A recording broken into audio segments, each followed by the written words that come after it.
to Create a Life That Is Beautiful TV. I'm your host, Letitia Ringe, your life, purpose, and creativity coach. And today, the question I am answering is, how do I change bad habits? I am very glad that you're asking this question, because I understand the frustration. So let me tell you first of all that the reason many of us are struggling with changing our bad habits, or really just changing our habits, is because we're doing it all wrong. So think about this.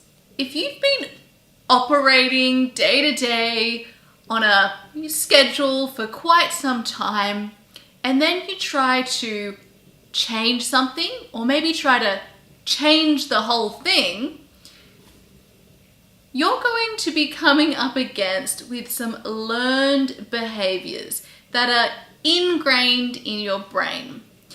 This includes thoughts and feelings that keep responding automatically. I have this thought, I have this feeling, I have this thought, I have this feeling, I have this thought, I have this feeling. And this is the same that happens for habits. So, your day-to-day routine, you've been waking up every day for the last however many years, going about it in a particular way, and now you want to change it, and you're upset that it's quite difficult.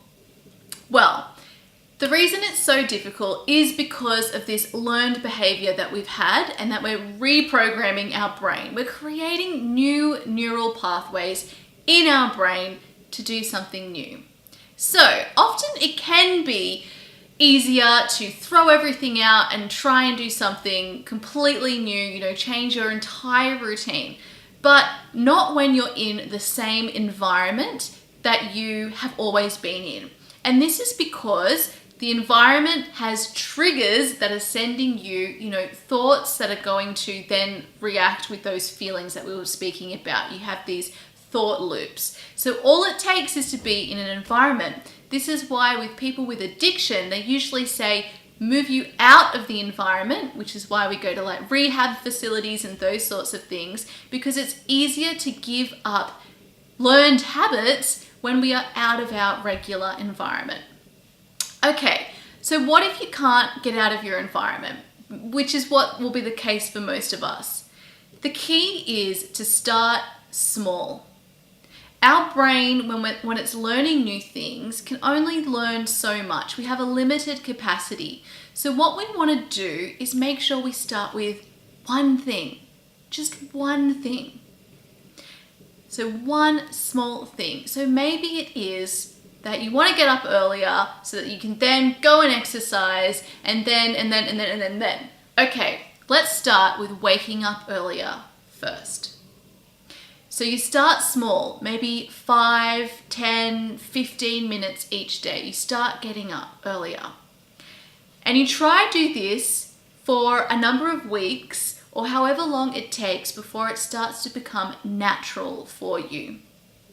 And then what you do is add on the next thing.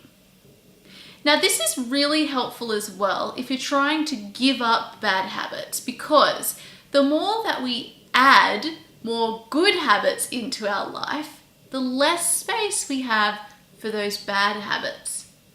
So rather than trying to just stop doing something, why not replace it with something that is a good habit for you? Something that is a good source of energy or a good source of space in your time. Why don't you replace it with something that is a good habit, or something that is positive for you to be spending your time, space, and energy doing? That way, you are helping to reduce the amount of time and space that you have for bad habits. So that's another way that you can do it.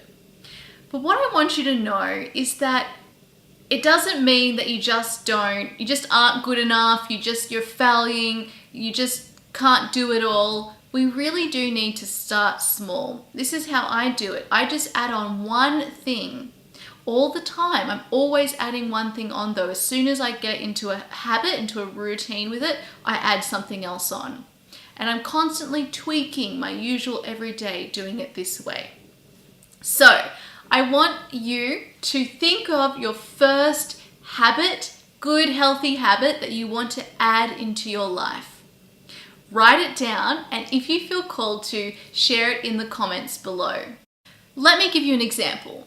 Say we have Susie over here, and typically she loves to wake up late, she goes to her work, she eats, a pastry on the way, she buys her lunch, it's something not good for her, then she goes out and she drinks all night. And she's really sick of putting her body through all of this, and she wants to start a healthier lifestyle.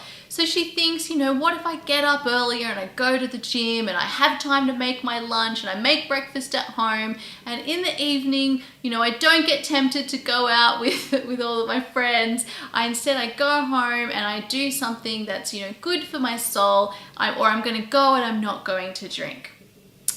So at the beginning of the day, Susie's decision-making time is going to be the best. So this would be the best time of day for her to start changing something in her schedule. But if she tries to change this entire day, it's going to be a lot to do when she's got all of these environmental triggers happening for her, firing away these automatic responses. So if Susie just starts for the first 3 weeks to get up earlier, just early enough so that she can maybe, make her breakfast at home. And she starts with that, something small, it's easier to do. It's not getting up a whole hour earlier to go to the gym and get to the gym and feel inspired. It's just getting up maybe 15 minutes earlier so that she can make breakfast at home. Susie starts with that. Susie feels really good about herself for building that willpower muscle. She gets into the momentum of it, that it becomes a habit, and she thinks, wow, I can trust myself. Look at what I just did. I'm now making my breakfast each morning. So Susie goes, now it's time for me to add something else on. You know what? Now I'm going to get up another 15 minutes earlier so that I can make myself lunch each day. So then for the next 3 weeks, or however long it takes for Susie to build that habit, she gets up another 15 minutes earlier so that she can make lunch. And then once that becomes a habit, Susie goes, you know what? I can get up half an hour earlier and I'm going to exercise.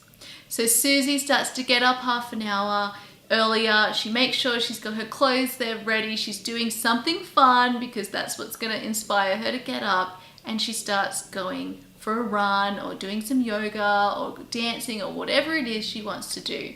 But she starts small and she builds her way up, adding and adding and adding. Eventually, Susie's spending so much energy on these activities that are helping support her and set her up for her day that she realizes how important they are, and she stops wanting to go out in the evening because she knows it'll have a knock-on effect affecting her day. But she's filled her space with all of these healthy habits that it makes it so much easier for her to change the bad habits. And then Susie's feeling really good with herself because she knows she can trust herself, and her willpower muscle is getting stronger and stronger. If this sounds like you, please know that you can always change your bad habits. We always can change. It's what we're great as human beings. So I wish you all the best with that. If you loved this video, please make sure you give it a big thumbs up. Make sure you subscribe below and leave me a comment. I want to know what healthy habit you're now bringing into your life. Mwah. It's alright.